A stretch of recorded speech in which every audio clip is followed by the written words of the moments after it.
bem-vindo a mais esse Conexões Ribeirão. E como sempre acontece, né?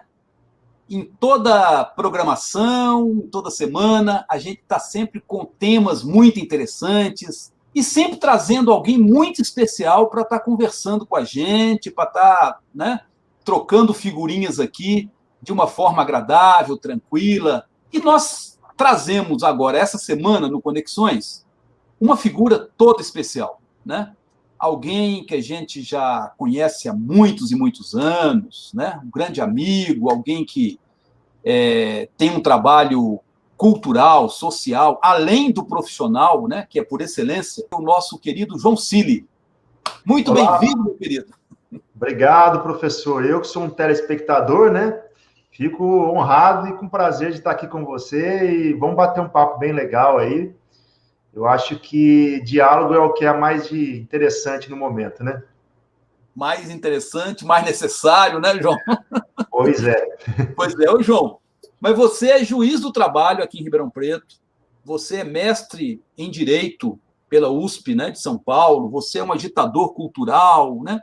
Eu ia começar essa nossa conversa hoje colocando exatamente isso. Como é que você concilia e como é que você consegue, né, lidar com essa relação de ser juiz e, ao mesmo tempo, um ativista, alguém que está sempre envolvido, sempre se mexendo, sempre entrando nas questões culturais, sociais e, às vezes, até políticas também, né, no bom sentido, né, a política com P maiúsculo, né?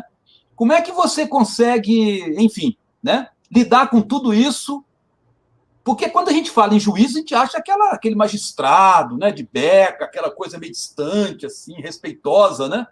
E a gente percebe que você não, você é juiz do trabalho, né? Cumpre bem essa função, mas ao mesmo tempo está lidando com uma porção de outras coisas. Como é que você concilia tudo isso aí?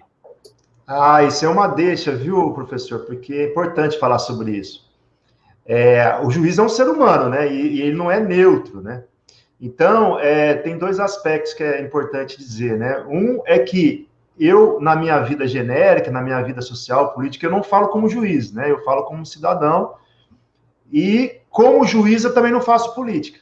Então, eu acho que para ser juiz, a pessoa que está investida nesse poder, no exercício da sua profissão, ela tem que se entranhar na sociedade, ela tem que sentir as vicissitudes das pessoas, as dificuldades que elas passam, né? E não pode ser um profissional, né, que fica empartelado, né? Porque senão, como é que ele vai ter a sensibilidade de, no processo, sentir o concreto, né? Então, se eu tenho a concepção e a clareza de que, como juiz, eu não faço política, e sou contra que faça, não acho que o juiz deva ser o herói e, pelo processo, se projetar na sociedade. Então, eu não acho correto isso. A gente está sofrendo aí um trauma no Brasil por causa disso. Mas, por outro lado, eu acho que quem exerce essa profissão, seja de juiz, de promotor, de delegado, essas profissões que exercem poder, elas têm sim que ter seu exercício cidadão da forma mais expressiva possível para sentir a vida, né? Senão a pessoa fica ali apartada do que acontece no mundo e aí fica difícil exercer a profissão. Pelo que eu te acompanho já há algum tempo, né, a gente percebe assim que, antes de tudo, você é um filósofo também, né? Você é aquele cara meio especialista em analisar as reações, os comportamentos das pessoas, enfim, né? Dá sempre aquela opinião bem abalizada, né, do que está acontecendo. E eu perguntaria para você o seguinte: nesse momento exato que a gente está vivendo, a pandemia, como é que você analisa, ô João Cili, a reação das pessoas diante da pandemia, diante, né, de toda essa verdadeira desgraça que nós estamos atravessando hoje, né, com os hospitais superlotados, com pessoas sem atendimento adequado, né, sem políticas de saúde que realmente orientem e que possam dar uma direção, né, de reação a isso de forma bem condizente, bem consolidada. Como é que você percebe esse momento, ô João? A gente precisa lembrar sempre que a gente vive numa estrutura condicionante, né? A gente nasce nela, né? Que é o modo capitalista de produção. Você vê no caso das vacinas. Cada empresa faz a sua, né? Depois tem essa concorrência para poder comprar a vacina, aí falta vacina para comprar. Então, isso tudo é condicionado pelo modo de produção que a gente vive, né? Porque o certo seria o quê? A humanidade toda precisando de vacina e todos, de forma cooperativa, fazer uma vacina o mais rápido possível, a mais eficaz e chegar para todo mundo, né? Então, esse modo de produção, ele vive de gerar escassez, né? Não é uma escassez natural, é uma escassez forjada, né? E aí gera todos esses conflitos, principalmente entre nós, que somos explorados por esse sistema, que é quem vive do trabalho, né? Então, a escassez que cria essas crises todas, e no Brasil, mais dramaticamente, é uma crise civilizatória, né? A gente não está organizado para poder lidar com esse problema. Então, nem usar máscara a gente consegue convencer as pessoas de usar, né? Lavar a mão, acreditar na gravidade da pandemia, né? Por quê? Porque existe uma tensão social e econômica. Então, eu procuro compreender, ter autoridade, aquelas pessoas que não podem se isolar, não podem se distanciar, que têm sua atividade econômica afetada. É a vida dessas pessoas, né? Então, se a gente não tem uma organização que dê alento a essas pessoas todas, que dê a possibilidade psicológica, moral e material para fazer tudo que tem que fazer para combater a pandemia, aí fica difícil.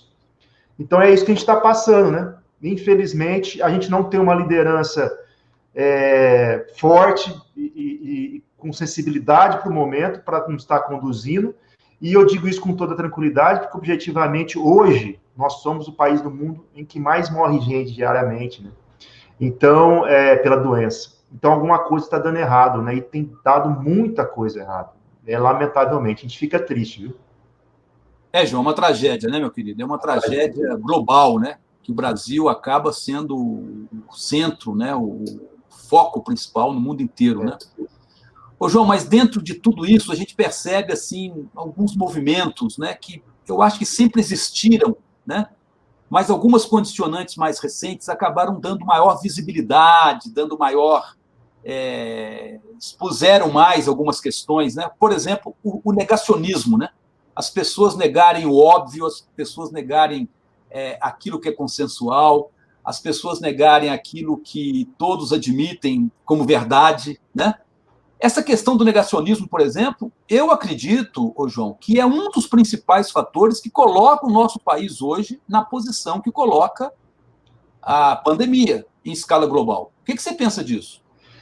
Eu colocaria o negacionismo no mesmo balaio do racismo, do machismo, do LGBTfobia. Por quê? Porque são formas de discriminação e causar cisma na classe trabalhadora, né? Então, aquela pessoa que está sendo afetada pela pandemia, que tem seu negócio, vamos chamar uma cabeleireira ou um pequeno comércio, ela acaba encontrando na narrativa do negacionismo uma saída, certo? Ela não é uma saída racional, ela não é uma saída melhor, mas é a mesma coisa que acontece com o racismo, né? Que se faz com os negros. Discriminar os negros para eles ficarem num patamar de concorrência dentro da classe trabalhadora desfavorável para aquele homem branco, né? Ter condições de ocupar as melhores profissões, né? A mulher é a mesma coisa, a mulher desvalorizada de forma salarial, seu trabalho doméstico. Então, essa concorrência forjada dentro das pessoas que vivem do passado, do trabalho, que causa esses problemas. Então, eu acho que parte muito pelo nosso esforço, professor, de educação, de conscientização política, de denunciar o que é esse sistema e de revelar quem são os causadores dos problemas, né? Porque senão a gente tem a tendência em olhar, por exemplo, hoje o servidor, veja bem, para pagar um auxílio emergencial, o que o Congresso tem feito é jogar no colo do servidor público. E que a gente sabe que a maioria dos servidores públicos são pessoas que ganham pouco, são pouco valorizadas, né?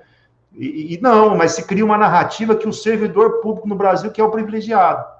É o culpado, né? É o culpado. Então, em vez de a gente tributar quem é rico, o banco, o especulador, não, a gente vai pôr na conta do servidor, que é mais um trabalhador, né? Então, e um monte de trabalhador a favor disso que cai nessa narrativa. Então, eu acho que o negacionismo é mais um desses ismos que causam um cisma na classe trabalhadora e que geram esses ruídos, essas incompreensões. Ô, João, é interessante, né, que tem nos seus comentários, aí no viés aí da toda a sua análise, a gente percebe assim um foco muito forte, né, nessa questão de que a gente vive num mundo capitalista, num sistema, né, que discrimina, que separa e que coloca de um lado explorados, de outro lado exploradores. Eu acho que, né, você já, desde o primeiro momento, já delineou bem a sua visão geral. Essa pandemia veio escancarar ainda mais essa desigualdade, o que nós estamos vivendo hoje, né? Expôs mais aquilo que já era conhecido, mas de certa forma era camuflado, não é bem assim e tal. Na educação, por exemplo, e você é um educador também, né? Isso ficou muito claro para mim, né? Junto com meus colegas aí, com vários programas que nós fizemos aqui com professores, né?